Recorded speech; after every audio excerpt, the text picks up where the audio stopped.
Querida gente, muy buenas tardes. Muy buenas tardes con casi 70 personas a las 6:15 de la tarde de la República Argentina, de Brasil y de Georgetown, según nos enteramos hace poquito, desde que existe el Zoom, nos enteramos que tenemos la misma hora que Georgetown, impresionante. Qué bueno que, querido Martín Testa, qué bueno que esta carretera que inauguramos hace no mucho tiempo se ha convertido en una carretera por la que pasan vehículos. Porque cuando uno lanza un grupo de investigación, un grupo de trabajo, es como cuando uno inaugura una carretera. Uno no sabe si por esa carretera van a circular vehículos o no van a circular vehículos. Uno no sabe si ese grupo va a generar actividades, si va a traer eventos, trabajos, publicaciones. Uno no lo sabe. Uno lo lanza, lo crea. Desde el Departamento de Ciencias Sociales, en sociedad con el departamento de posgrado, fundamentalmente los cursos intensivos válidos para el doctorado de la Facultad de Derecho de la Universidad de Buenos Aires, venimos ya desde hace más de una década, humildemente, granito de arena sobre granito de arena, con el enorme apoyo de gente muy querida y muy valiosa, como mis dos extraordinarias compañeras de gestión en el Departamento de Ciencias Sociales, que aquí están, como siempre, presentes, la querida profesora doctora Isabel González Nieves, la querida profesora doctora Andrea Gastrón. Hemos venido tratando de abrir carreteras. Hace un poquito de tiempo lanzamos dos carreteras. Una, el grupo de investigación, de estudio sobre los aspectos sociojurídicos, histórico-jurídicos, económico-jurídicos de los derechos de las mujeres, y ese grupo ¡prum!, se lanzó a hacer eventos y ya hemos tenido reuniones y trabajos y demás brillantes. Paralelamente lanzamos el grupo de investigación, de estudio, de trabajo sobre los aspectos sociojurídicos, histórico-jurídicos y económico-jurídicos de los derechos de las personas LGBTIQ+. Y hoy estamos reunidos gracias a las maravillosas y los maravillosos integrantes de ese equipo de trabajo que constituyen ya vehículos circulando por la carretera. Ahora, a seguir y a disfrutar y a aprender, a construir facultades de derecho de pensamiento crítico, libre, creativo. No más memorización de códigos, no más memorización de leyes y de sentencias, no más sacrosanto culto a los libros de figuras más o menos esotéricas, transdimensionales, ante las cuales cabe caer en una reverencia prácticamente teológica. Basta, construyamos facultades de derecho de pensamiento libre. El mundo en el que vivimos es una porquería, con algunos momentos lindos, A ver, la verdad es que la realidad que nos ha mostrado esta pandemia por la que estamos pasando no es simpática, es terrible a nivel mundial, más allá del nivel de nuestros respectivos países. ¿Qué queremos?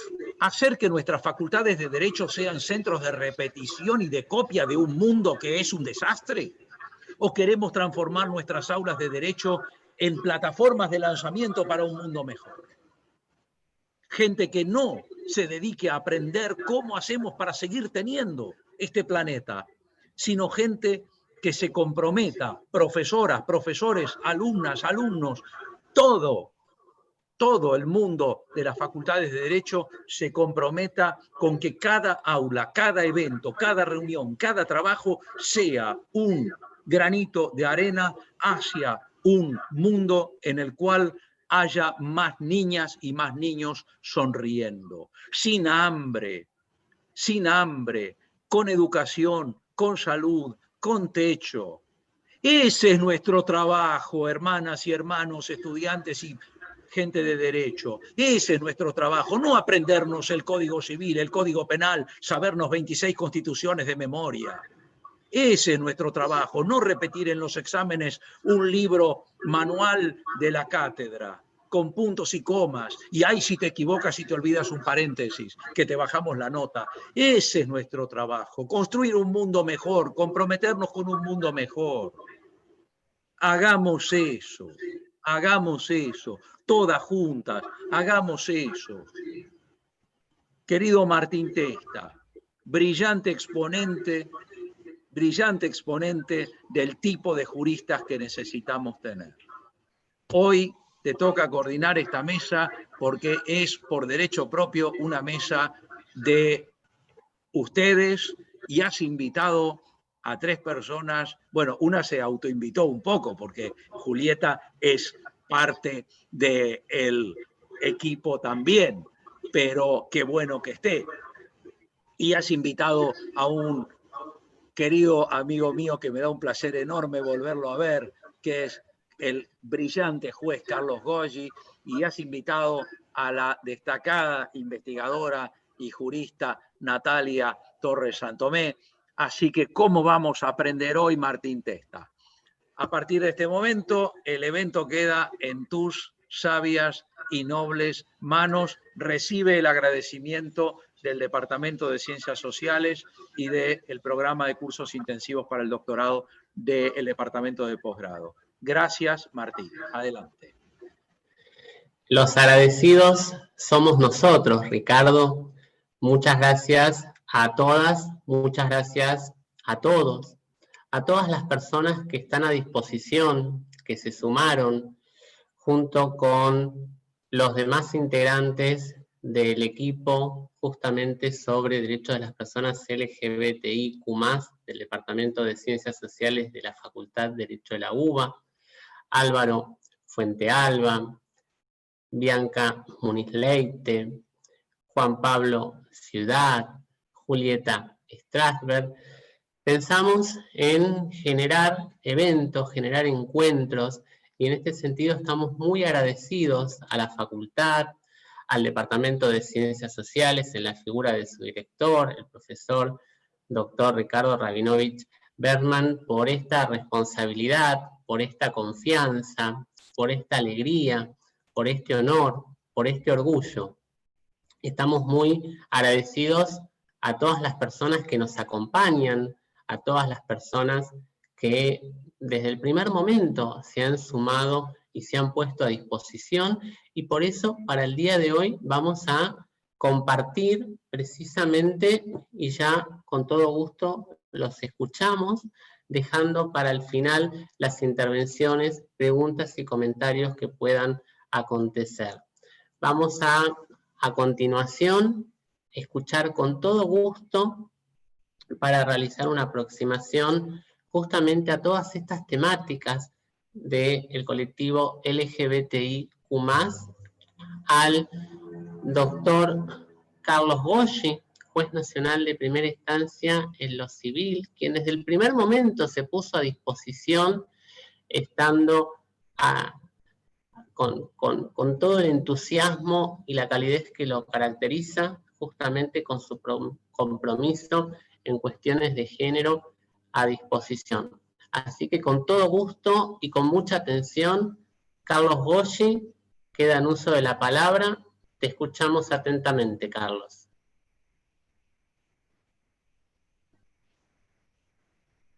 Estás muteado, exactamente. A ver si lo tengo que desmutear yo. o si lo tiene que desmutear. Ahora me escuchan. Ahí ¿Sí? está, ahora sí.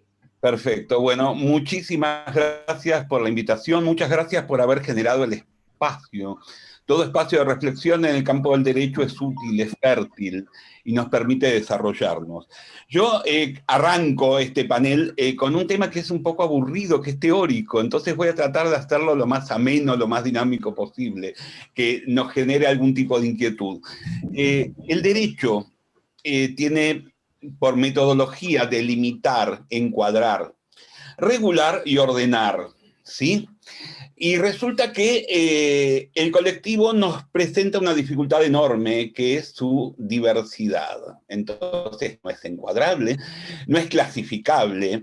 El mote que lo distingue precisamente es aquella naturaleza, la que le es más propia, que es la de modificar los términos del binarismo, la de modificar los estatutos jurídicos que nos están siendo dados desde hace miles de años. Y eso genera ruido, genera problemas, y por sobre todas las cosas nos crea problemas metodológicos a la hora de generar un derecho para el colectivo, que precisamente tiene una amplitud tan vasta, tan inabarcable, que se resiste naturalmente a tantas cosas más, pero a la metodología clásica de la ciencia jurídica, que es establecer algo, encuadrarlo, y de ahí no quitarlo, no sacarlo.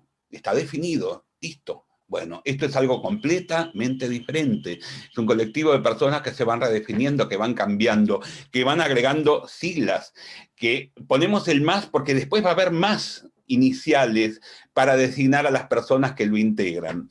Y el derecho es un orden social. Y desde algún punto el colectivo viene a representar una parte muy importante del desorden. Entonces tenemos ese desafío realmente apocalíptico de regular lo que no quiere estar regulado y lo que está buscando precisamente redefinirse y autoinventarse en forma permanente. Tengo que volver para atrás en el tiempo y voy a ser muy breve porque resulta que nosotros tenemos una raíz grecolatina y la mayoría de las instituciones de la democracia y la mayoría de las instituciones del derecho provienen de ese núcleo cultural. Entonces, nos encontramos con que la propia palabra democracia y las es griega, y casi todos los términos y los giros jurídicos que usamos son latinos. Y vemos que la civilización y la organización comienza con el andros, con el hombre. El hombre griego, blanco, libre, dueño.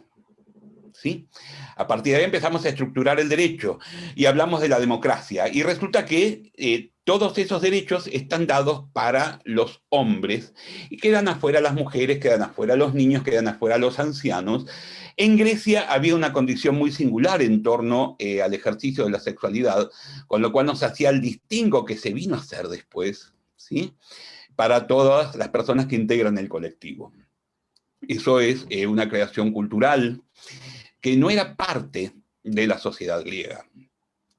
El punto es que toda aquella persona que no fuera hombre, adulto, capaz, blanco, libre y propietario, no tenía derechos. Es tan simple como eso. Y ese mote de lo que hoy día se denomina patriarcado, se ha trasladado a lo largo de los siglos, de los milenios, y hoy día nos encontramos con una sociedad que no tiene ningún problema en hablar, por ejemplo, de la universalidad de los derechos dados ante la ley. Entonces, la primera cosa que yo quiero remarcar es que el derecho es un poco falaz a la hora de expresarse. Y un poco, tal vez pensando en la experiencia del psicoanálisis, qué significan las palabras y cuál es el significante de esas mismas palabras en el derecho. Porque nosotros hablamos de universalidad y de igualdad ante la ley, y de universalidad en el ejercicio de los derechos, y que todas las personas somos iguales, y resulta que si eso fuera suficiente, y si eso fuera real, y si el significante de lo que está diciendo el derecho con esas palabras no fuera una falacia, no hubieran hecho falta ni por equivocación todas las declaraciones complementarias ulteriores para reconocer los derechos de los de las personas con discapacidad, de los migrantes, de las diversidades sexuales. Hicieron falta declaraciones especiales para que nos vaya entrando en la cabeza que estas personas también resultan ser personas iguales y que la universalidad de los derechos también los comprende. Entonces estamos ubicados ya a priori en un campo muy tradicional de la disciplina jurídica, en donde se dicen las cosas que no son lo que son. Entonces, tal vez tenga toda la razón Ricardo Rabinowitz cuando dice que nosotros no tenemos que incorporar el derecho como una especie de sacralidad intocable. El derecho está vivo y el derecho lo vamos haciendo todos los días. Entonces, vuelvo. Tenemos una Declaración Universal de los Derechos del Hombre y del Ciudadano, que después terminó con el guillotinamiento de Olympia de Gouges, que había, por supuesto, hablado de la Declaración Universal de las Mujeres y de las Ciudadanas. ¿Por qué? Porque a partir de la Revolución Francesa se cercenaron todos los derechos de las mujeres y los únicos que podían ejercerlos en forma libre éramos los hombres.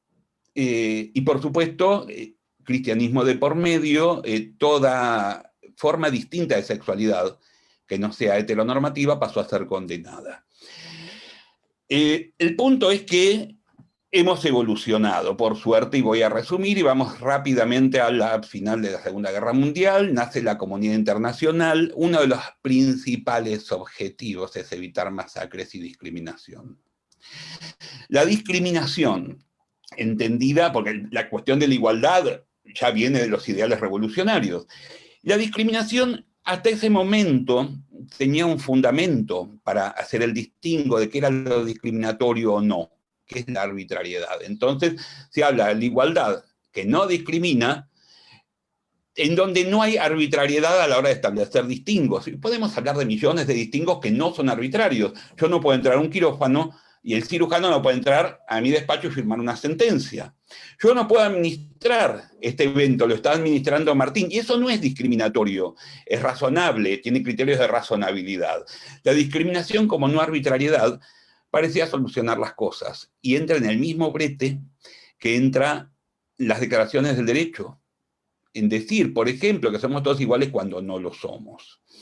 El problema es cuando esas desigualdades son arbitrarias.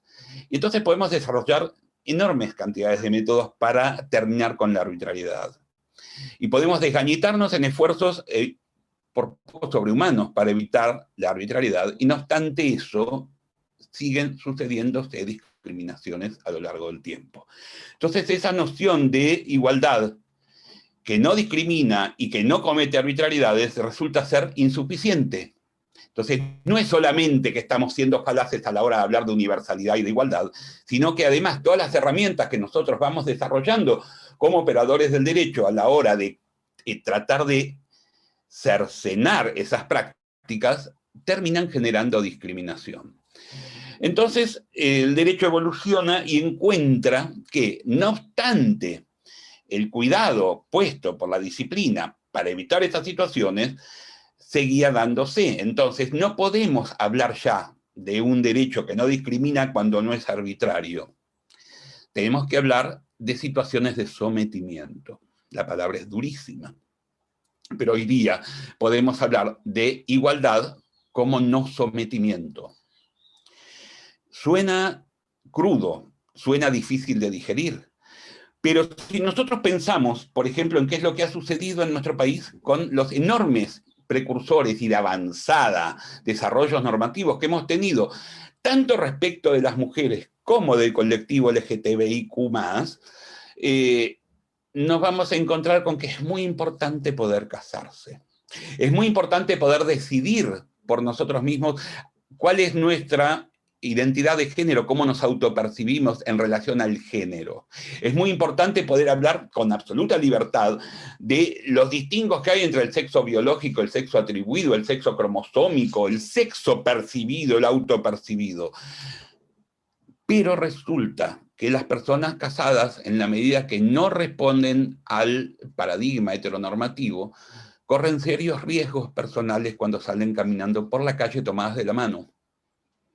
Entonces, un hombre y una mujer casados pueden salir a la calle y expresar libremente su amor. Dos mujeres o dos hombres no pueden hacerlo, o lo pueden hacer en algunos ámbitos muy específicos en donde hay un desarrollo cultural y en grupos relativamente cerrados. La calle, en la expresión libre del amor, es un lugar de peligro para todo el colectivo. Los diarios nos hablan todos los días, los medios masivos de comunicación nos muestran crudamente el sometimiento. Entonces, esa palabra que suena tan dura, para establecer un estándar jurídico genérico, tiene un correlato en la realidad. ¿Cuántas personas vemos con la cara destrozada a golpes? Generalmente hombres. ¿Cuántas violaciones? ¿Cuántos crímenes de odio? ¿Cuántas exclusiones? ¿Cuántas dificultades para insertarse laboralmente, educativamente, para tener acceso a la salud, para tener acceso a la vivienda, al crédito, a la recreación social? Tienen las personas del colectivo en la medida que se muestran abiertamente como que pertenecen a ese colectivo. Entonces, lo digo en un lenguaje llano, nos tenemos que sacar la careta como operadores jurídicos y entender que una cosa es lo que dice la ley, una cosa es lo que dice la Constitución, con una fortaleza a nivel discurso que no nos quita la posibilidad de dudar acerca de que eso es real. Y tenemos un artículo 16 en donde somos todas las personas iguales ante la ley. Por suerte, hubo una reforma en 1994 y tenemos un artículo 75, inciso 22, que no nombra al colectivo. Nombra a las mujeres, a los niños, a los ancianos, a las personas con discapacidad, a la familia lactante. El colectivo LGTBIQ+, no está mencionado. ¿Sí? De todas maneras, se trata de una enumeración abierta, no es un numerus clausus, no es algo taxativo, pero el derecho se enfrenta a un montón de desafíos para hacer realidad sus ampulosas declaraciones, vuelvo a repetirlo, falaces, y no seguir en un estándar de sometimiento. Entonces, si nosotros tenemos que pensar que tenemos una constitución bastante moderna, que tenemos incorporado un plexo convencional que realmente tiene una riqueza, yo diría que inagotable, que tenemos instituciones jurídicas que nos permiten que todo eso se aplique y se plasme. Si yo como juez, por ejemplo, dicto sentencias en donde hago expreso reconocimiento de esas temáticas y de esas problemáticas a la hora, por ejemplo, de fijar indemnizaciones, y si además, y esto es muy importante, tenemos el larguísimo y muy rico camino recorrido por las mujeres. Porque estamos hablando de derechos de un colectivo minoritario. Y ese colectivo minoritario lucha por sus derechos, establece principios, genera instrumentos como la Declaración de Naciones Unidas, o los principios de Yogyakarta, o la Ley de Identidad de Género, o la Ley de Matrimonio Igualitario, que tiene más de 10 años de dictada. Resulta que todo eso se lo debemos a las mujeres. Las mujeres han ido recorriendo un camino durísimo, muy largo, muy cambiante, y generan un colectivo dentro de lo que es el feminismo casi tan amplio como es el colectivo al que nos estamos dedicando hoy, nuestro tiempo, nuestro trabajo, y nuestro esfuerzo, y nuestro saber. Y nos han abierto muchas puertas, porque padecemos más o menos los mismos tipos de discriminación. Obviamente las situaciones son por completo diferentes, y los ámbitos en donde cada una de esas cosas sucede, tanto es que frente a la mujer, para el derecho es relativamente sencillo establecer, no estoy diciendo que sea sencillo el problema, por favor no me malentiendan, sino que es relativamente sencillo, desde una perspectiva técnica jurídica, generar instrumentos que faciliten el acceso y propongan catálogos de acciones positivas, acciones compensatorias, y que nos permitan, por ejemplo, nivelar esa desigualdad estructural de hombres y mujeres. ¿Qué pasa con el colectivo?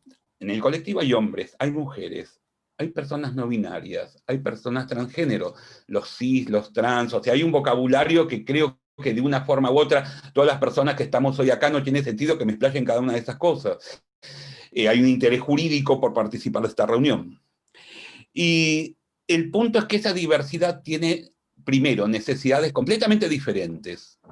Segundo, estadios de inserción social completamente distintos también. Hay personas que pertenecen al colectivo que están insertas en la sociedad en posiciones de una solidez prácticamente inatacable. Son pocas, pero están. Hay personas que pueden públicamente vivir su vida y en todo caso tienen por sí mismas sobradas herramientas para repeler cualquier tipo de agresión. La mayoría de las personas que integran el colectivo no están en esa situación. Y por supuesto, cuando se habla de diversidad sexual, se feminiza a la persona, sea hombre o mujer. Entonces yo vuelvo a insistir que metodológicamente tenemos que tener una gratitud enorme cada vez que abordamos este tipo de temática al movimiento de las mujeres. Ellas empezaron, ellas abrieron los caminos y ellas nos siguen marcando objetivos y metodologías. Pero para el derecho no puede haber una convención, puede haber principios, pero es muy distinta la situación de cada uno de los grupos que integran el colectivo, por un lado, y por el otro lado, tenemos problemas de invisibilidad y de marginalidad que son, en algunos casos, inclusive perennes. Toda persona que hace una elección sexual distinta vive un tiempo importante de su vida invisible. Y una vez que sabe quién es, hasta que logra hacer visible su condición y ser aceptada si es que lo consigue, vive marginalmente, vive escondiéndose. Eso no sucede con las mujeres. Ahí tenemos un distingo muy importante. Entonces, cualquier abordaje jurídico requiere de una sensibilidad extrema a la hora de establecer instrumentos normativos y políticas jurídicas, ya sea judiciales, administrativas, educativas, sanitarias, porque estamos hablando de personas aterradas. Ese periodo puede ser más o menos largo, pero no hay una sola persona que esté en el colectivo que no lo haya transcurrido. Más o menos indemne. Personas que jamás lo superaron. Además, en la medida que esa elección y esa diversidad se hace más radical, si la podemos llamar de alguna manera, estas personas son condenadas o a la marginalidad, o al crimen, o a la prostitución, porque no encuentran ningún tipo de inserción posible. Hace poco tiempo se dictó un decreto en donde se establece un cupo, ¿sí? Y los cupos responden más o menos de manera igualitaria a lo que significa una minoría, porque el colectivo es una minoría. Nuevamente, vuelvo a repetir, tenemos que aprender de las mujeres. Las mujeres son el 52% de la población humana. Hacemos un mínimo pensamiento bien básico, son la mayoría, ¿verdad? Entonces nos tenemos que cuestionar cómo es que el derecho construye su representatividad, cómo edifica la gobernabilidad, y la gobernabilidad en todos sus aspectos, que es administrar, legislar y juzgar. Porque resulta que nosotros accedemos al poder a través de una mayoría, y esa mayoría no está representada. Y ellas siguen peleando, y ellas siguen luchando. El colectivo que hoy nos convoca es una minoría, entonces los cupos están bien, ¿sí? Y es una minoría que la ciencia y distintas disciplinas científicas discuten cómo está integrada y qué porcentaje de la población es. Se habla entre un 7, entre un 11. Guillermo, saludos. Ese 11% puede tener un cupo de un 11%, está fantástico. Entonces, eso resulta que es una representatividad en términos de legalidad. Cuando las mujeres se habla de cupo, y ese cupo no es el 52%, es una afrenta, y es ilegal. Porque, vuelvo a insistir, la noción, construimos la gobernabilidad de las instituciones sobre la base de una representación de mayorías. Entonces, estamos delante de paradojas, delante de contrasentidos que son inaceptables en cualquier pensamiento jurídico. Y sin embargo, vamos por la calle y todo eso nos es prácticamente natural, y no me gusta usar la palabra, pero lo aceptamos con una sumisión, y vuelvo al principio de no sometimiento, que a mí me resulta ya a esta altura del partido increíble, porque me sorprendo yo mismo, pensando, insultando de alguna forma, y entonces empiezo a pensar cuán sólidas son las bases del saber, que a mí me lleva a tener una cuota muy pequeñita, porque los jueces tenemos una cuota cuasi ridícula de poder, pero que lo puedo ejercer y puedo hacer cumplir lo que yo decido.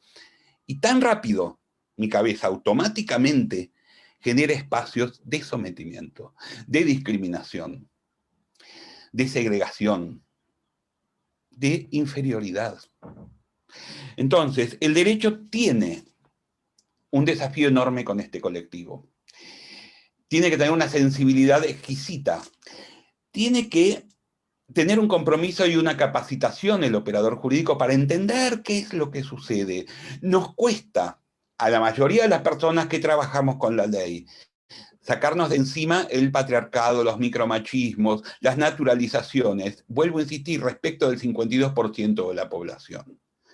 La capacitación para tener perspectiva de género como operador jurídico en lo que refiere a las mujeres lleva tiempo, hay que deconstruir el derecho que estudiamos, porque la ley de sociedades habla del buen padre de familia. La Constitución entera, del preámbulo a su último artículo, dice la palabra mujer 2 veces, en el artículo 37, en el artículo 75, inciso 22, incluyéndola en las clases desventajadas, en las personas que tienen problemas para acceder al derecho.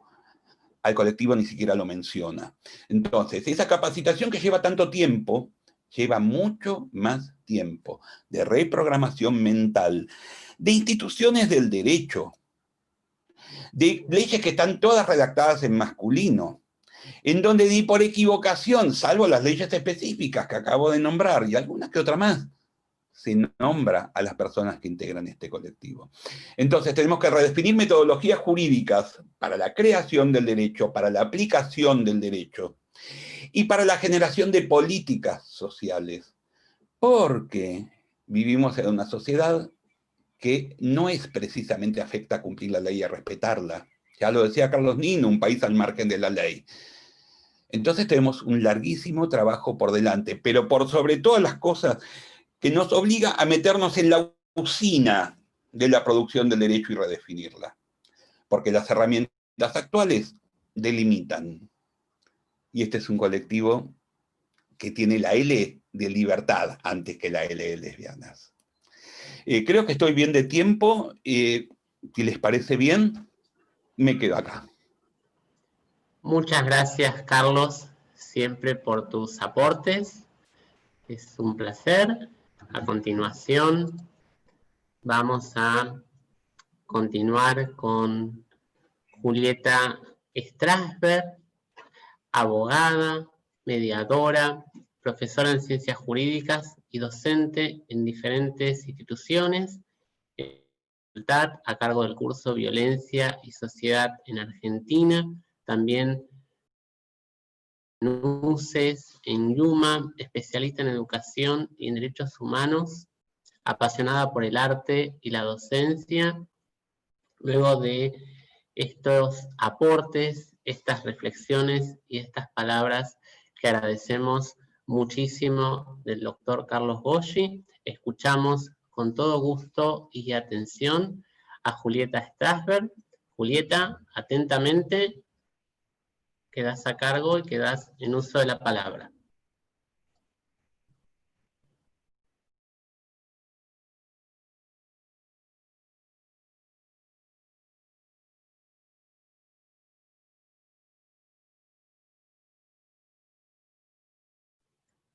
Julieta, el problema es tuyo, porque estás con micrófono habilitado, así que es un problema de tu aparato. Vale.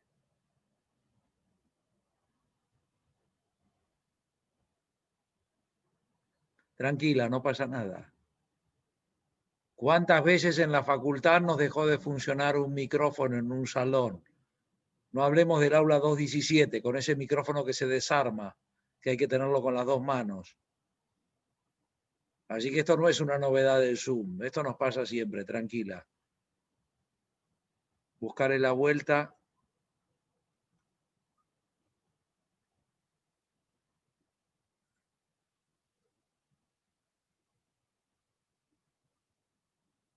Posiblemente le tengas que subir el volumen. ¿Querés contraseña y clave para entrar por otro lado? Perfecto. Fíjate en el email que te mandé hoy más temprano.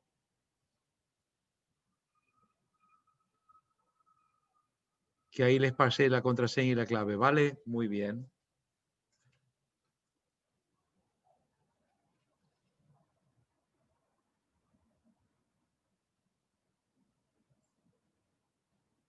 Martín, tenemos que tener un número vivo para estos momentos, algún tipo de show, contratar así un mago que saca conejos o quién sabe qué. Ahí viene Julieta por el teléfono celular, aparentemente. A ver, te voy a tener que localizar para poder darte, porque hay mucha gente, gracias a Dios, hay 77 personas.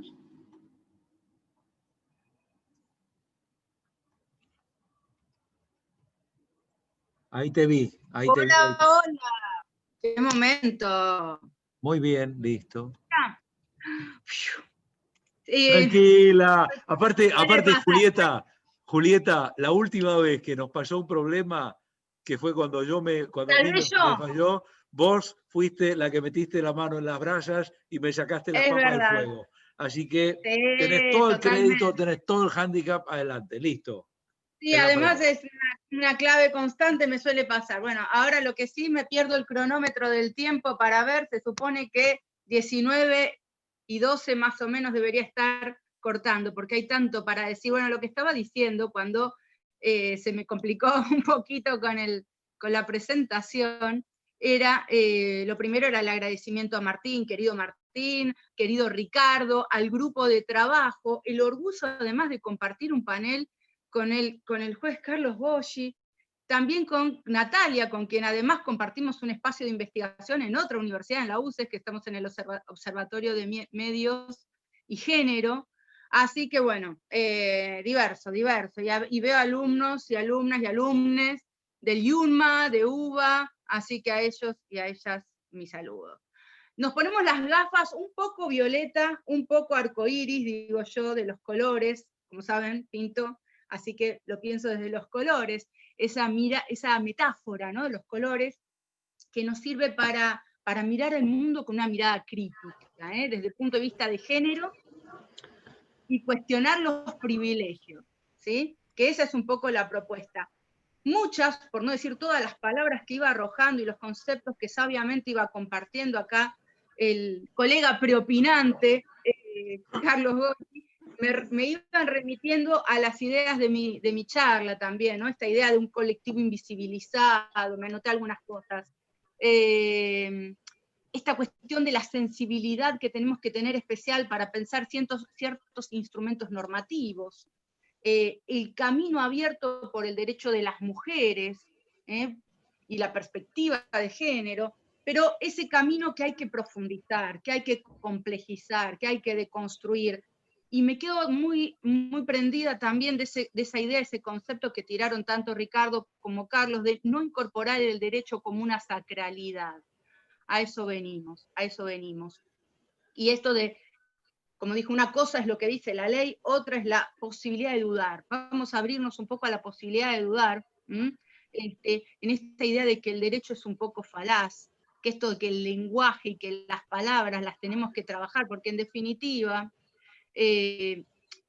nos comunicamos y creamos mundo y fundamos mundo a través del lenguaje. Entonces es digno de cuestionar el lenguaje que utilizamos, ni hablar cuando hablamos de colectivos que han sido históricamente excluidos. Entonces pensaba, desde esta materia que yo doy en la Facultad de Derecho de la UBA, este curso que doy de violencia y sociedad en Argentina, ¿no?, pensar un poco en y esto de que la violencia tiene que ser nombrada para existir, que tenemos que alumbrar aquello que se considera violencia para que lo tomemos en cuenta, ¿no? Y esto de alumbrar sigo con las metáforas pictóricas, pone en luz algunas cuestiones y deja en sombras otras, ¿no? Entonces vamos a tratar de iluminar nuevamente, porque vamos a ver que últimamente, por no decir hace ya largo tiempo, los medios de comunicación, los medios periodísticos, empiezan a hablar mucho de violencia. Parecería ser que estamos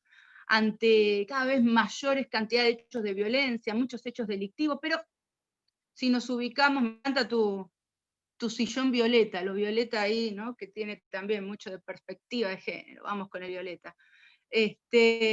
Digo, siempre vemos estos hechos que tienen que ver con el robo, con la violencia, con el asesinato, como lo más visible, ¿no? Pero esto deja en sombra otras cuestiones, invisibiliza otras cuestiones.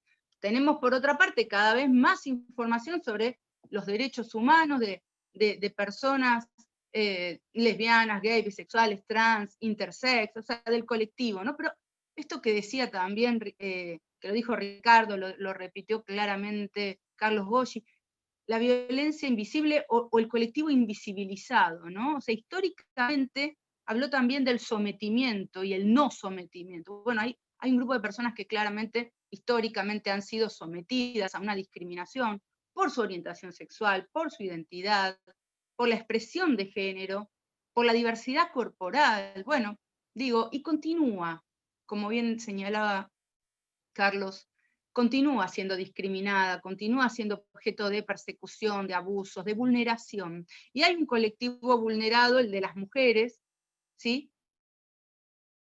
Ha abierto ese camino y hay avances legislativos significativos también para el colectivo LGTBIQ+, pero hay algunas cuestiones donde la ley se ha quedado medio corta, ¿no? La sábana corta, los pies medio fríos le ha quedado a la ley.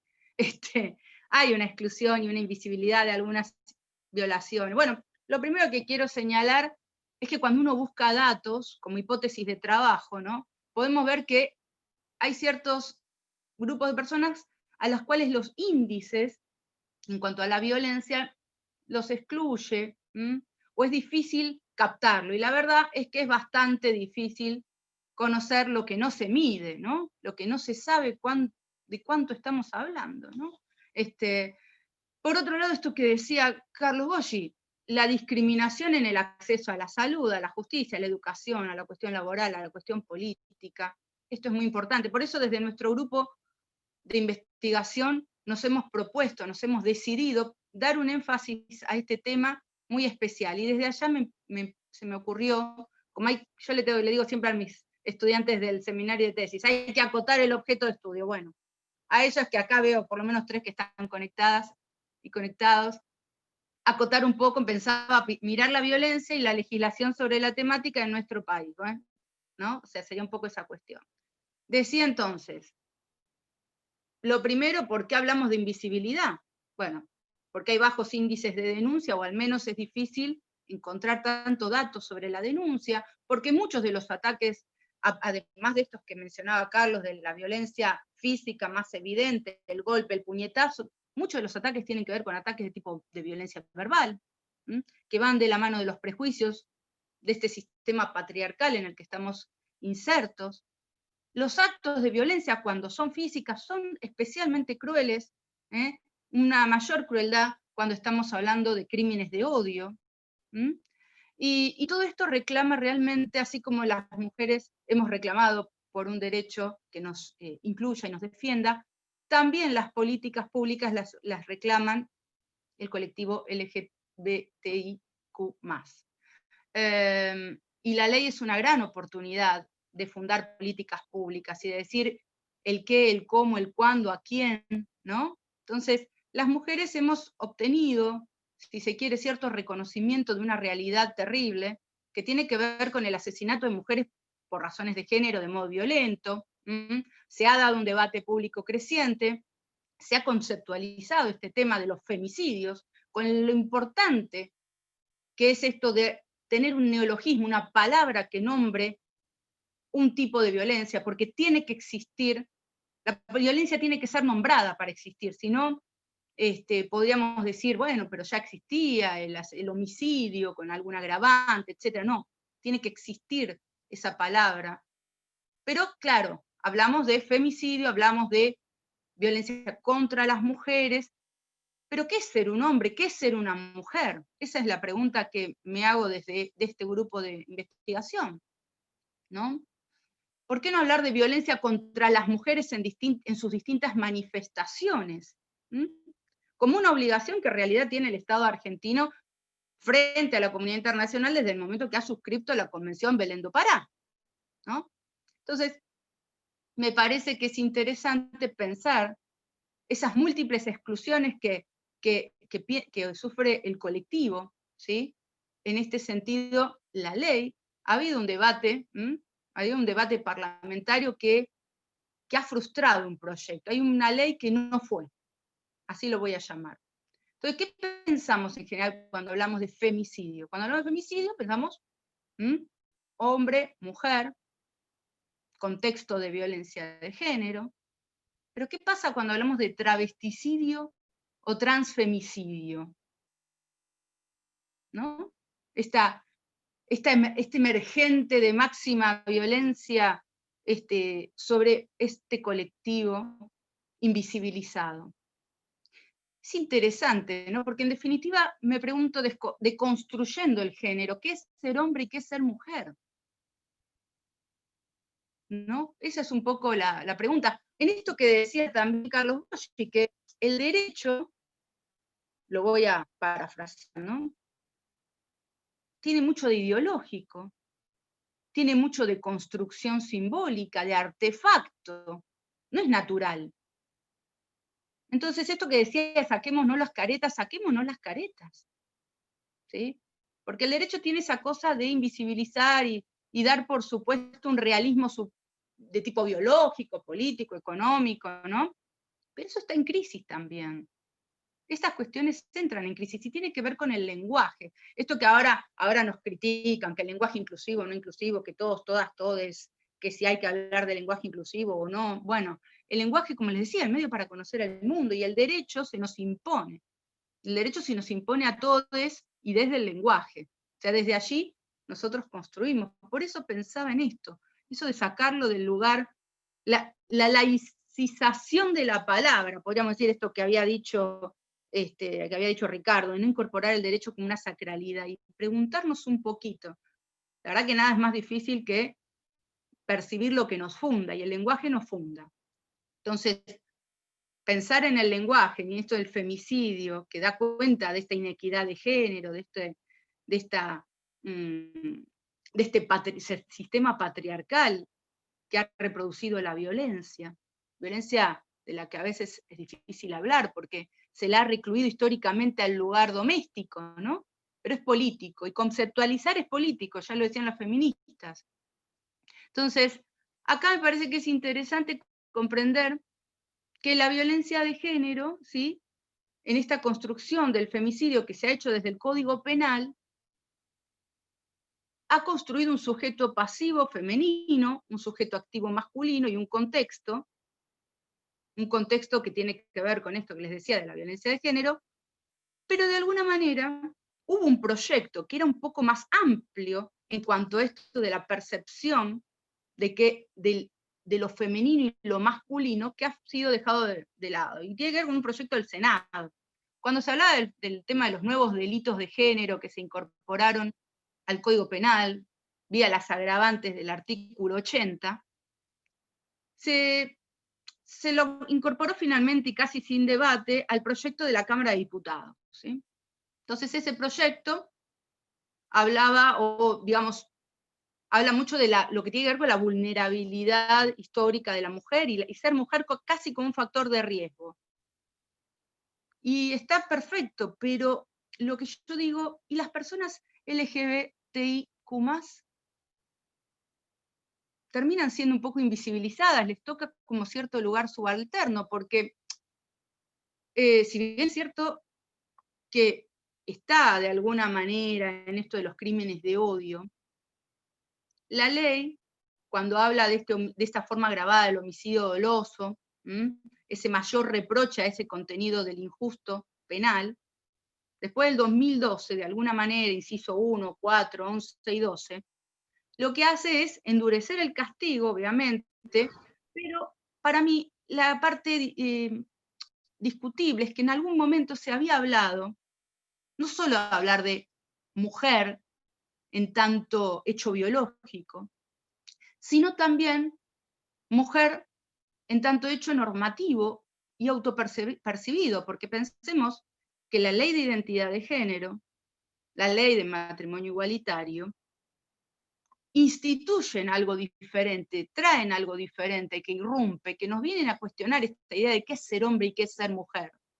Entonces, cuando el inciso 11 dice, a una mujer cuando el hecho sea perpetrado por un hombre y mediare violencia de género, si pensamos mujer y hombre en categorías absolutamente biológicas y no normativas y de lo autopercibido, tal como lo permite la legislación, estamos pensando en una concepción binaria del sexo. Y la verdad es que esto es lo que hay que deconstruir, ¿sí? De hecho, hubo una fórmula que se había propuesto en una suerte de 80 bis, artículo 80 bis, que hablaba, ¿sí?, de, a ver si lo identifico bien, decía, se impondrá prisión perpetua al hombre que matare a una mujer o a una persona que se autoperciba con identidad de género femenino y mediare violencia de género. Fíjense que no es lo mismo. A una persona que se autoperciba con identidad de género femenino. Porque en definitiva, la fórmula legislativa adoptada de alguna manera no recepta esta cuestión que normativamente tenemos. Me quedan 3 minutos, pero quiero dejar algunas preguntas, ¿no? ¿Qué pasa con el homicidio perpetrado en el ámbito de una relación homosexual? Parece que quedaría excluido esto de hombre-hombre, mujer-mujer, ¿no? Entonces, ese plus de la vulnerabilidad, ese plus de la penalidad, estaría dado cuando se trata de una mujer biológicamente construida. Y en definitiva, si no es así, y esto estaría abierto como un tipo penal abierto que requiere del trabajo de los jueces, como ahí señaló Carlos Boggi, tendremos un montón de jueces que afortunadamente incorporarán la perspectiva de género, incorporarán esta deconstrucción de lo que es lingüísticamente ser una mujer y normativamente ser una mujer, ¿sí?, y ser un hombre, y lo pensarán de otra manera. Pero la verdad es que creo que los legisladores tuvieron una oportunidad única y se les escapó en ese proyecto que no fue ese proyecto que fue el Senado ahí.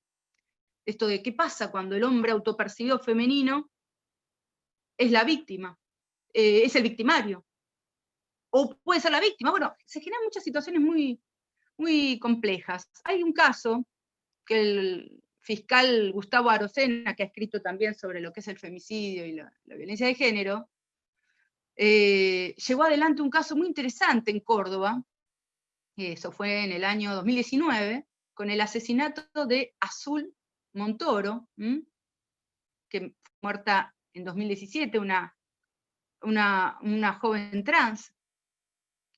Y sinceramente allí se logró algo diferente. Él lo decía, ¿no?, en esto de las identidades, y hablaba de, lo voy a citar, decía, Azul era trans y se consideraba mujer. El agresor la atacó y la terminó matando por su condición de mujer. No la mató por ser transexual, la mató porque era mujer. Entonces, me parece importante, me parece que vale destacar estas cuestiones, pero honestamente creo que la técnica legislativa podría haber sido más inclusiva de las diversidades, que somos todos, en definitiva, todos somos diversos, diversos somos todos, y como conclusión me quedo con la idea de que las mujeres trans siguen siendo violentadas y no reconocidas por su género, que es difícil, que se dificulta que se reconozca el femicidio de muchas mujeres, de muchas muertes que fueron en este contexto, en este caso de transgénero femenino. Que hay un prejuicio que se visibiliza en la ley, el hecho de que esa ley haya pasado en la forma que pasó y con las agravantes tal y como están, de alguna manera nos demuestra que hay un prejuicio respecto del homicidio de una persona LGBTI, ¿no? O sea, como que no termina de haber, y la ley, bueno, claramente construida en un marco bien patriarcal. Entonces, hay una invisibilización que se agrava, digamos, podríamos decir que hay un trabajo todavía, hay un camino, acá decía la ruta comienza a transitarse en estas charlas, bueno, yo digo que en la ley también hay una ruta que comienza a transitarse y empieza a estar más concurrida, porque la violencia normalmente tiende, en cuanto a al colectivo LGTBIQ+, tiende a ser banalizada, invisibilizada, pero esto ya, para algunos al menos, deviene inaceptable. Son inaceptables estos estereotipos culturales. Hay que desandar esta cultura patriarcal, tenemos mucho trabajo, y estando ya casi con un minuto excedida, les digo que esa es un poco la propuesta, es un poco lo que quería traer, ¿sí? Ponernos estas gafas multicolores, estas gafas también violeta, y cuestionar nuestros privilegios, y eso es un poco lo que compartía y quería transmitir. Bueno, estamos a tiempo cumplido, es un gusto estar aquí. Vamos por más. Muchas gracias, Julieta Strasberg. A continuación, vamos a compartir y escuchar a Natalia Torres Santomé. Natalia Torres Santomé, abogada, doctora en Derecho, especialista internacional en Derechos Humanos, investigadora, profesora de grado, de posgrado, de doctorado. Con todos sus aportes, es un placer, doctora Natalia Torres Santomé, escucharla con todo gusto y atentamente queda en uso de la palabra. Te escuchamos, doctora Natalia Torres Santomé. Bueno, muchas gracias, Martín. Lo primero es agradecer la posibilidad de ser parte hoy con tantos colegas, amigos tan admirados de mi parte, profes que han sido también mis referentes en un montón de aspectos, alumnos, compañeros de investigación, compañeros de docencia, así que nada, lo primero, agradecerles a todos. Bueno, el tema que voy a tratar yo va a tomar también mucho de lo que fueron contando Julieta, Carlos, Ricardo, porque atraviesa, valga la redundancia, pasa transversalmente, porque yo voy a abordar el tema en las infancias y en la adolescencia. Cuando nosotros hablamos en líneas generales, en cualquier ámbito, acerca de los derechos de los chicos, de las chicas, nunca vamos a encontrar a alguien que nos diga que está en desacuerdo. Si uno pregunta, ¿los niños, las niñas tienen derecho? Vamos a encontrar una opinión unánime, todo el mundo nos va a decir, sí, claro. Bueno, fantástico, entonces no tendríamos problema que si reconocemos que tienen derechos, que estos niños o estas niñas quisieran ejercerlos. Y entonces nosotros decimos, bueno, bárbaro,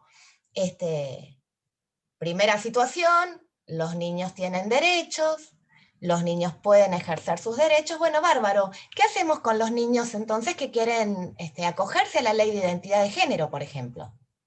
Ah, bueno, ahí ya es más complejo, te empiezan a decir, ¿no? Entonces, a medida que uno va chequeando de lo macro, donde estamos todos de acuerdo, a las situaciones concretas de que los niños o las niñas ejerzan sus derechos, empieza a aparecer una distancia en algunos derechos muy, muy enorme, de lo que reconocíamos en lo macro a lo que se le va a reconocer en el derecho en particular. Nos va a pasar con la participación de los niños en el proceso, y entonces vamos a estar todos de acuerdo que todas las personas tienen derecho a un abogado, menos los niños. Todas las personas tienen derecho a su intimidad y a su dignidad, bueno, pero lo de los niños, mejor hablemos con los padres primero. todas las personas tienen derecho a llevar adelante su proyecto de vida, pero si tenemos un niño que pide en el registro acogerse a la ley de identidad de género, vamos a decir, bueno, ay, ¿no lo estarán manipulando estos padres? ¿Será verdad que este niño quiere? Esto tiene una construcción, esto que lo vemos en la representación práctica, tiene una construcción muy pensada atrás de esto. Yo no quiero detenerme especialmente en infancia, pero sí en infancia en general, quiero detenerme en la parte particular, pero sí contarles 2 o 3 lineamientos muy básicos que no vienen solamente desde Vélez. Ustedes recuerden que Aristóteles decía que había 3 relaciones de poder básicas, ¿no? El amo era superior al esclavo, el hombre era superior a la mujer, y el adulto era superior al niño. Digo, esto lo vamos a ver después en nuestros códigos representados. Si los que tienen más edad recordarán nuestro código anterior, con la idea de menores e incapaces como personas suplantadas en el ejercicio de sus derechos por sus representantes legales. Este es el paradigma tutelar que nosotros traíamos a través de nuestra ley de patronato, que no es un problema exclusivamente nuestro, porque como señalaba Carlos, hay un instrumento internacional específico para este colectivo. Cuando un colectivo tiene un instrumento particular, esa es una señal inequívoca que los documentos universales y generales no se proyectaron sobre todas las personas. Si uno hace la comparación de cada instrumento particular, la Convención de los Derechos del Niño o los principios de Yogyakarta o la CEDAW, va a encontrar que están reconocidos los mismos derechos que están en los instrumentos generales. El derecho a la intimidad, el derecho al pensamiento libre, a dar la opinión, a reunirse. ¿Por qué hay que repetirlos en un instrumento particular? Bueno, justamente, primero, porque es el reconocimiento de la comunidad internacional de que esto no se proyectó igual sobre todas las personas. Y en segundo lugar, porque tiene determinadas características que es necesario tener en cuenta, pero no para denegar los derechos, sino para que el Estado proporcione herramientas que faciliten el ejercicio de los derechos. Nuestro paradigma anterior, que era el paradigma tutelar, lo que hacía era, bueno, hay una característica particular en el caso de la infancia y la adolescencia, el desarrollo, la situación de desarrollo que ocurre a través de estas etapas. Bueno, como está esta situación particular, lo que hacemos es esperar a que cumplan la mayoría de edad y, mientras tanto, quienes piensan, opinan y deciden por esta persona son los adultos. Los adultos, representantes legales, en general, o en las situaciones más cotidianas, madre o padre, pero si no, el asesor tutelar, el juez de menores en la ley de patronato, cualquier otro adulto que venga a tomar una decisión en nombre de ese niño, sin ninguna idea de, o aún escuchándolo, pero digamos lo que se imponía era la decisión del adulto. La opinión del niño o de la niña no era vinculante en ningún aspecto. Cuando viene la Convención y llegamos al nuevo paradigma, el paradigma de protección integral, el paradigma de protección integral implica reconocer que hay una calidad especial en el colectivo infancia y adolescencia y reconocer que es deber del Estado proporcionar las herramientas para que esos derechos puedan efectivizarse, no para que los lleve adelante otros, sino para que el propio sujeto de derecho, en este caso la niña o la niña, pueda efectivizar sus derechos. Durante mucho tiempo, desde el año 89, que se dicta la Convención, en el 90 ingresa al derecho interno, nosotros vamos a tener una convivencia de los dos paradigmas imposible, como ocurre con dos paradigmas, no pueden convivir, porque nuestro derecho interno sigue utilizando la ley de patronato.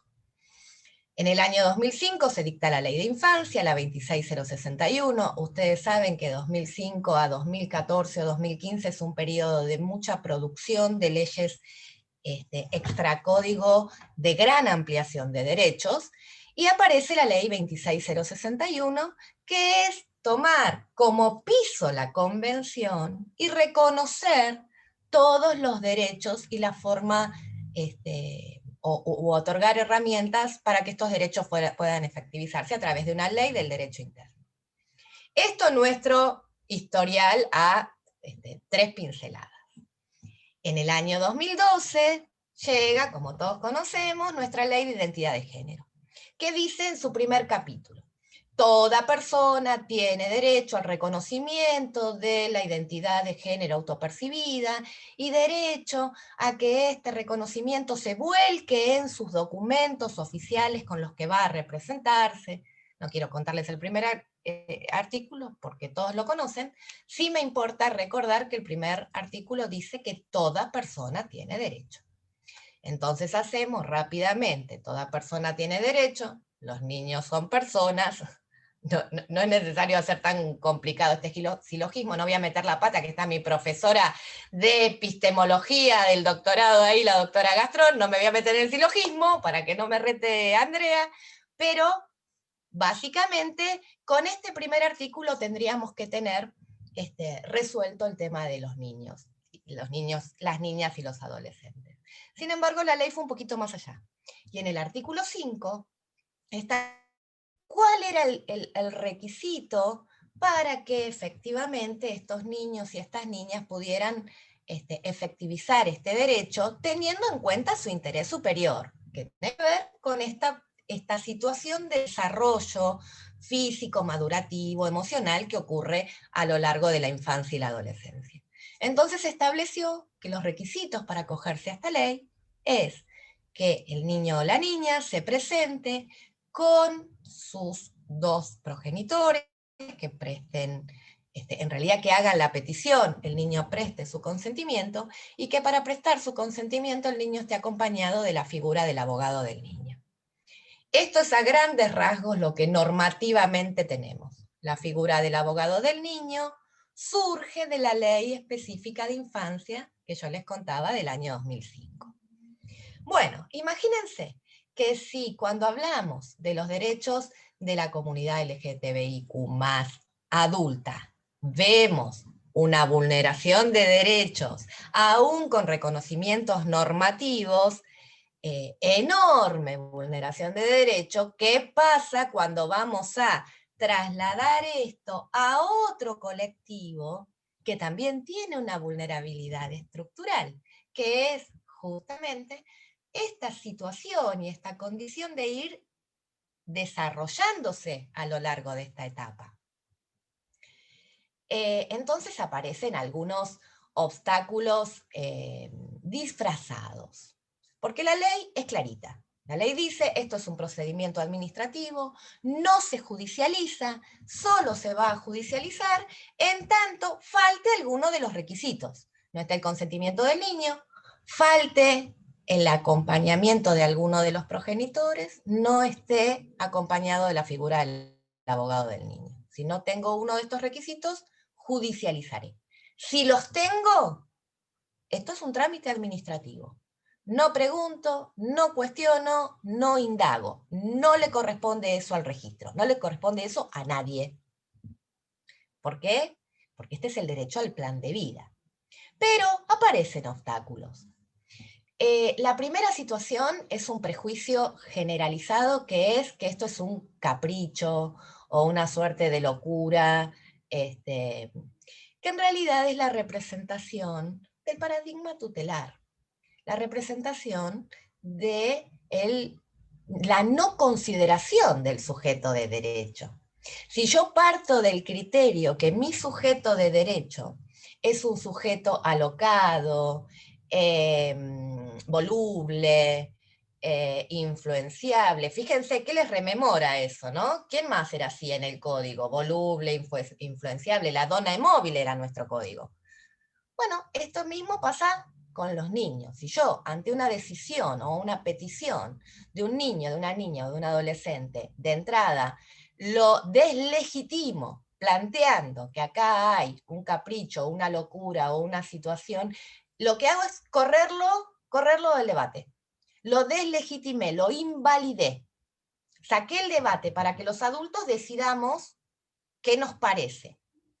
Primera situación de deslegitimación.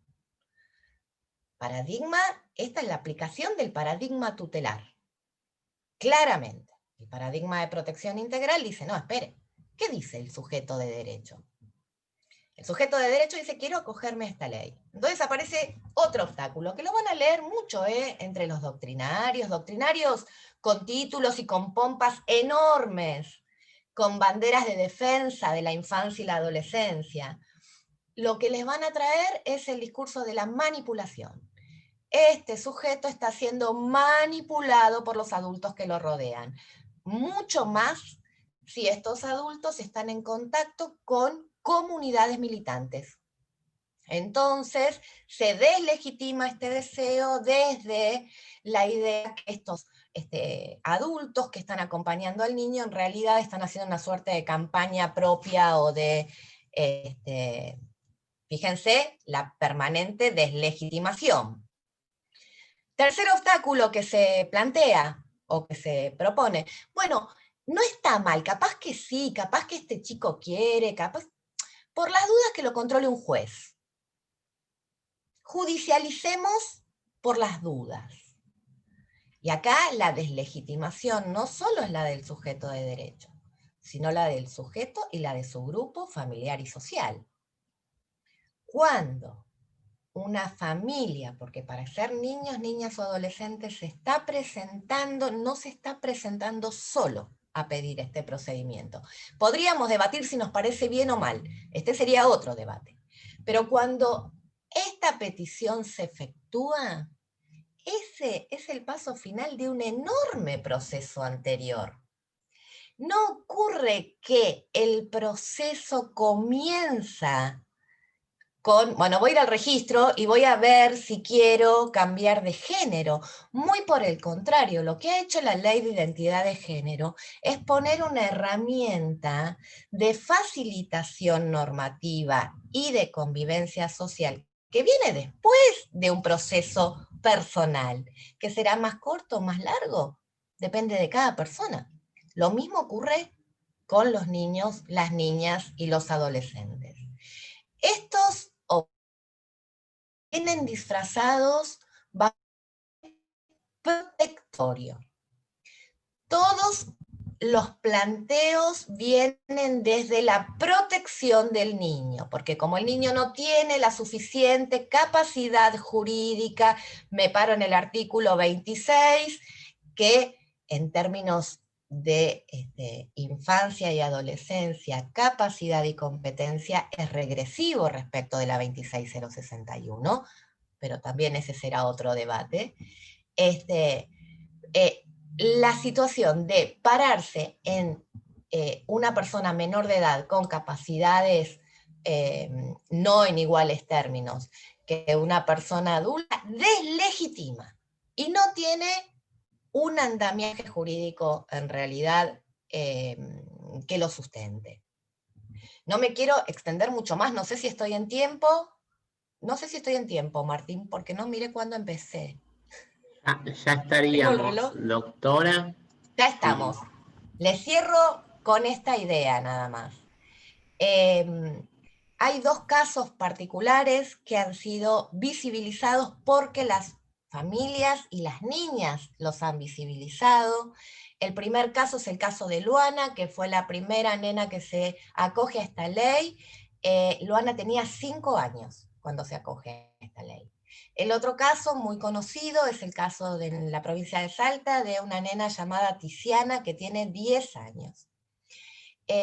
La pregunta es, como decía Carlos, hay un proceso interno de trabajar la visibilización.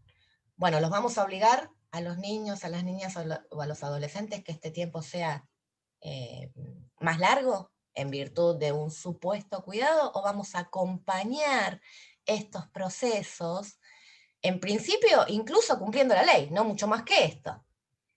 ¿Dónde nos vamos a parar como operadores jurídicos? Bueno, hasta aquí quedo, perdón Martín, que me puse el reloj y no miré cuándo empecé, en la vorágine. Muchas gracias a gracias. todos. Muchas gracias, doctora Natalia Torres Santomé.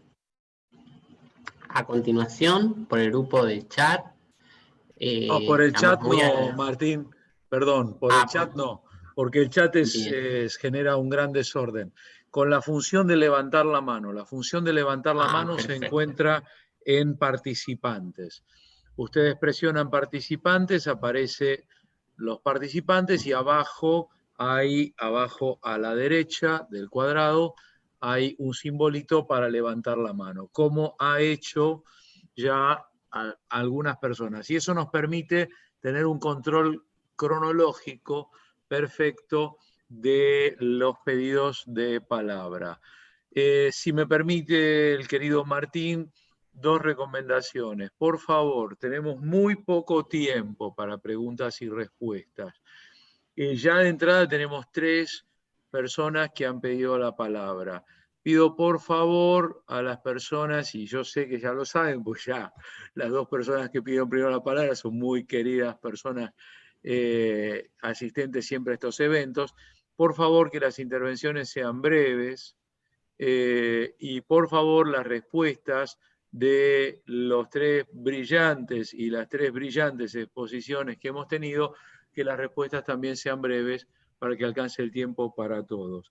Martín, de acuerdo con mi esquema acá, la primera persona en pedir la palabra es la queridísima profesora doctora Tania Mota de Oliveira, que desde Brasil está pidiendo la palabra y a la cual escuchamos con enorme atención, respeto y cariño. Querida Tania, adelante. Bueno, gracias, siempre muchas gracias.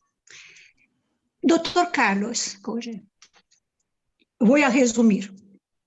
Yo me doy cuenta que alguna ciudad, como de España, ejemplo, Sevilla, ahí no hay problema con tercer género, etc. Es lindo, de verdad, qué lindo.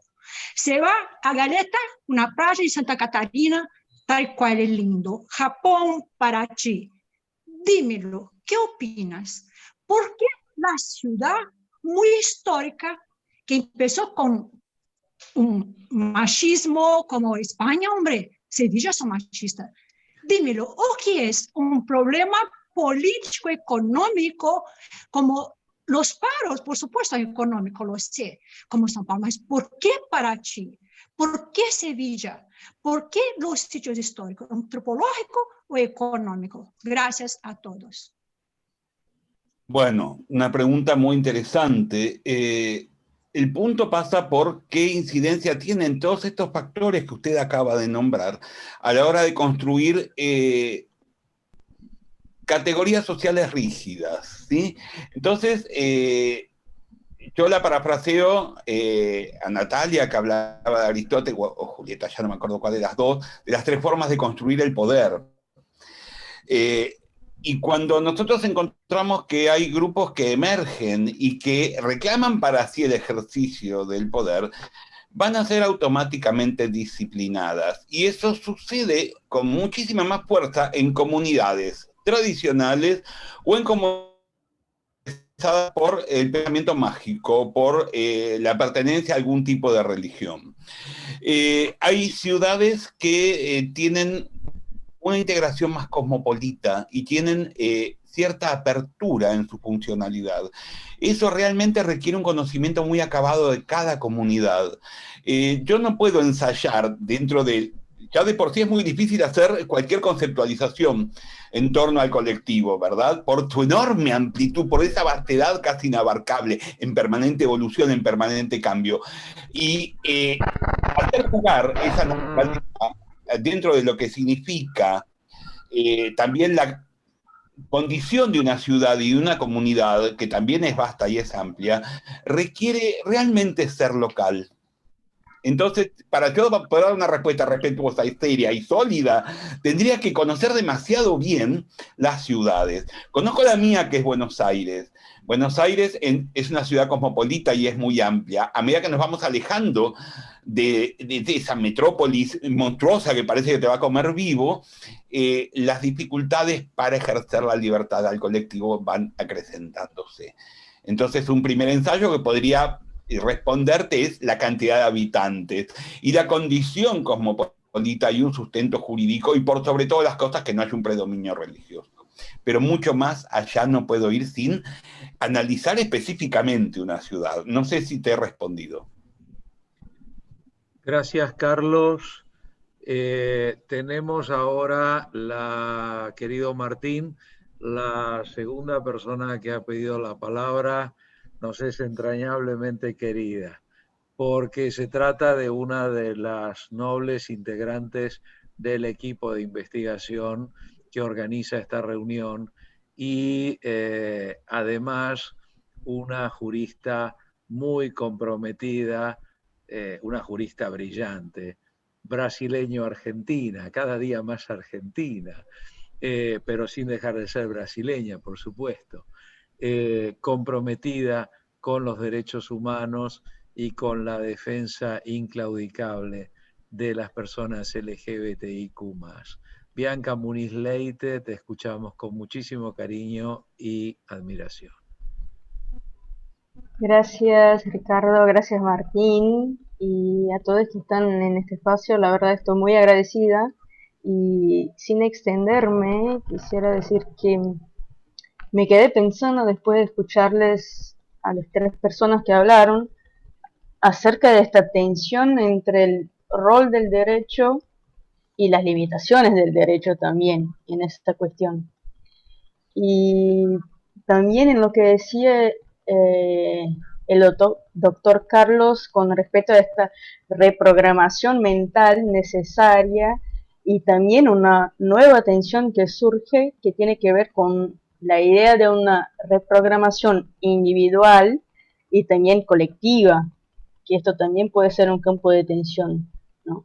Entonces quisiera, la verdad, escuchar un poco más qué opinan ustedes con respecto a estas dos tensiones entre el rol del derecho y las limitaciones con respecto a este campo temático, y también esta reprogramación individual, por un lado, pero también la necesidad de una reprogramación colectiva, más que nada.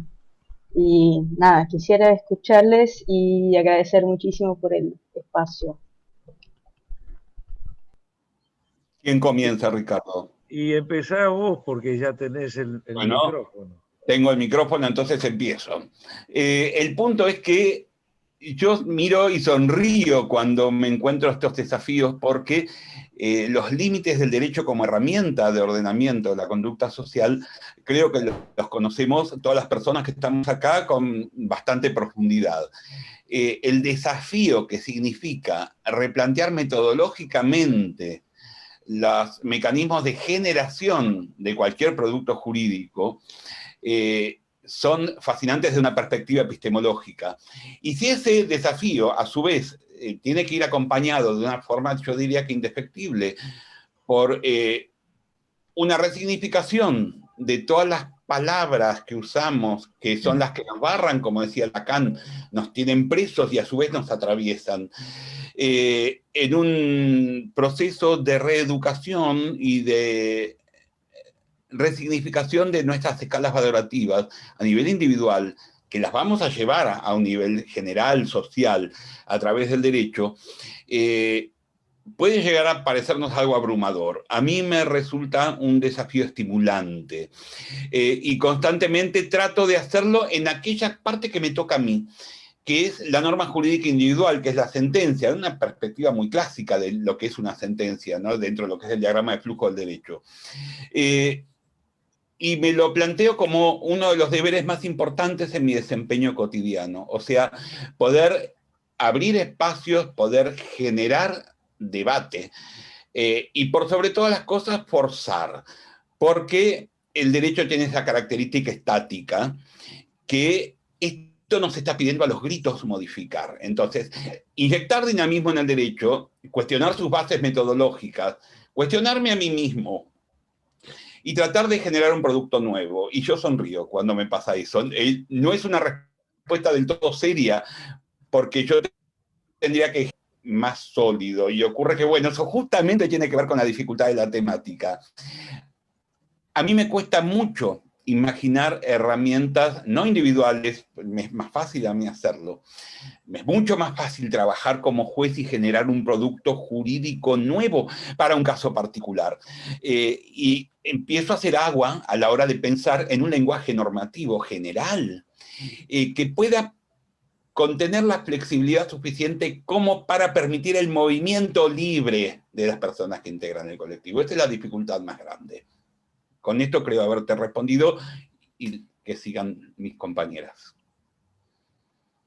Genial, genial. Y, a ver, ¿se me escucha ahí? Sí. Sí. Fantástico, porque tenía que entrar de nuevo con el otro Zoom. No, me gusta mucho esta pregunta que me trae acá la compañera Bianca, y la respuesta de Carlos es excelente, y pensaba en esto, ¿no? En esa cuestión de la tensión individual-colectivo, y esto que decía al principio de mi exposición, cuestionar los privilegios, ¿no?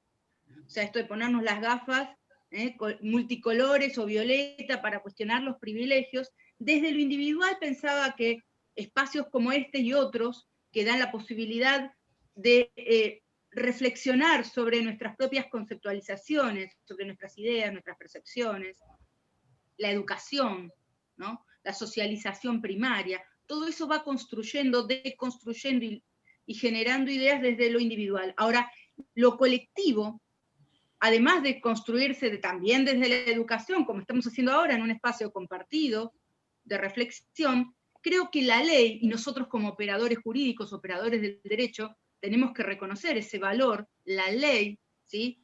como política pública por excelencia, si se quiere, en cuanto a legitimación de situaciones, personas, hechos, digamos, por un lado, las cuestiones de hecho, pero el derecho legitima y crea situaciones, no solo para afuera, sino también para el interior del colectivo. Por eso lo importante de que la ley tenga esa sensibilidad de la que hablaba antes Carlos, ¿sí? Esa sensibilidad que la ley debe incorporar para justamente acercar eso de lo formal con lo material, que siempre vamos corriendo detrás con lo formal desde lo que hay, desde lo material. Era eso. Gracias. Gracias, Natalia. Quería aportarle un poco a estas ideas que estaban trayendo los chicos. Muchas veces nos formamos en la facultad con la idea que el derecho viene atrás de las realidades y lo que hace es tomar las realidades y ponerlas en palabras. Y esto es más o menos así, más menos que más. El derecho legitima, deslegitima e invisibiliza a través de la ley. Si yo sigo hablando de hombres y mujeres como derecho, estoy tomando una postura y la estoy imponiendo. Les doy un ejemplo básico. Nuestro Código Civil original no tenía incorporadas las convivencias. Las relaciones de familia no existieron normativamente para el derecho de familia hasta agosto del 2015 que entra en vigencia nuestro Código Civil. ¿Eso significa que no existían las convivencias? No, eso significa que el modelo familiar que el derecho quería legitimar, proteger, impulsar, era otro. Bueno, esto es lo mismo. La ley de identidad de género, la ley de matrimonio igualitario, no vienen a resolver el aspecto fáctico, no vienen a resolverlo. Lo mismo no resuelve la violencia contra las mujeres, ni la CEDAW, ni Belén de Pará, ni la 26485. No lo resuelve. Lo que no quita que desde la ley se legitima este ser, esta elección del ser, esta elección de proyecto de vida. Soy como quiero ser, eso es válido, y eso es reconocido y es legal. Entonces, es esta ida y vuelta la tensión entre el derecho y lo fáctico. Bravo. Muchas gracias, doctor Carlos Golgi. Muchas gracias, doctora Julieta Strasberg. Muchas gracias, doctora Natalia Torres Santomé. Muchas gracias a todas las personas que han estado presentes, acompañándonos, a todas las personas que se han sumado, con lo cual muchas gracias a todas, muchas gracias a todos. Muchísimas gracias, Ricardo, y con todo gusto entonces quedas a cargo en el uso de la palabra, Ricardo, para el cierre.